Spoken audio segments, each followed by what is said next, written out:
حضرت عمر کا زمانہ ہے، آپ جانتے ہیں ہاتھ میں کوڑا رکھتے تھے، تو آپ جا رہے تھے، ایک شرابی تھا، ہاتھ میں اس نے بوتل شراب کی پکڑی تھی، گلی کا موڑ کاٹا اس نے تو آگے حضرت عمر نظر آئے۔ حضرت عمر تو موقع پہ سزا دیتے تھے، ہاتھ میں درہ پکڑا ہے تو اس نے دل ہی دل میں کہا مالک عمر کے قہر سے بچا لے، پکی توبہ کرتا ہوں آج کے بعد شراب نہیں پیوں گا، اور جلدی سے وہ شراب کی بوتل بکل میں بغل میں دبا لی۔ حضرت عمر بھی سر پہ پہنچ گئے اور جھڑک کے کہا کہ یہ تیرے پاس کیا ہے؟ تو ڈرتے ہوئے کہا حضرت سرکہ ہے۔ تو عمر سے کہا نکال، تو جب نکالا تو واقعی سرکہ ہو گیا تھا۔ جو رب شراب کو سرکے میں بدلنے پہ قادر ہے، وہ رب گناہوں کو نیکیوں میں بدلنے پہ بھی قادر ہے۔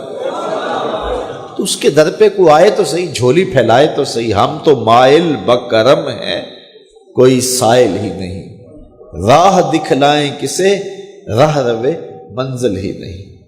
کوئی اس کی دہلیز پہ تو آئے، اس کی چوکھٹ پہ تو آئے، بلکہ اس کی رحمتیں تو بہانے ڈھونڈتی ہیں۔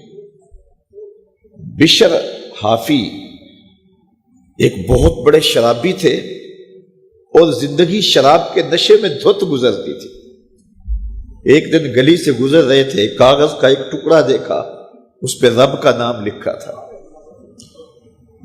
یار بندہ گناہ گار ہو بے ادب نہ ہو، گناہ گار ہو بے ادب نہ ہو، تو کاغذ کے ٹکڑے پہ رب کا نام لکھا تھا، اس کو اٹھایا، چوما، صاف کیا، خوشبو لگائی اور اونچی جگہ پہ رکھ دیا کہ یہ میرے رب کا نام ہے، اور شراب پینے پھر میخانے میں چلے گئے۔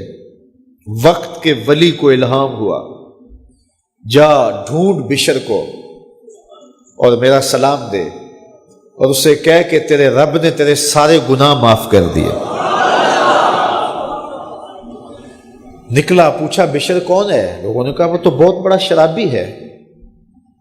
اللہ اکبر۔ گھر پوچھا، کہا وہ شراب خانے میں، شراب خانے میں پیچھے چلے گئے۔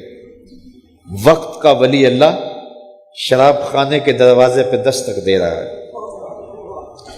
اندر سے آواز آئی، کون؟ نام بتایا، کہا میں بشر کو ملنا چاہتا ہوں۔ کہا وہ تو نشے میں دھت پڑا ہے۔ ساقی میخانہ نے کہا کہ وہ تو نشے میں دھت پڑا ہے، کہا اسے ملنے آیا ہوں۔ تو اس نے جا کے کہا کہ باہر تیرا کوئی مہمان ہے۔ تو بشر نشے میں ہی ڈولتا ہوا ننگے پاؤں دروازے پہ آیا، اللہ کا ولی کھڑا تھا، کہا کہ تیرے رب نے تجھے سلام بھیجا ہے، تو نے اس کے نام کی قدر کی تھی اور اس نے تیرے سارے گناہ معاف کر دیے۔ بشر حافی ننگے پاؤں تھے، اس وقت نشے میں تھے، نشہ شراب کا تھا، لیکن رب کا سلام آیا تو یہ نشہ اس سے بھی اوپر تھا۔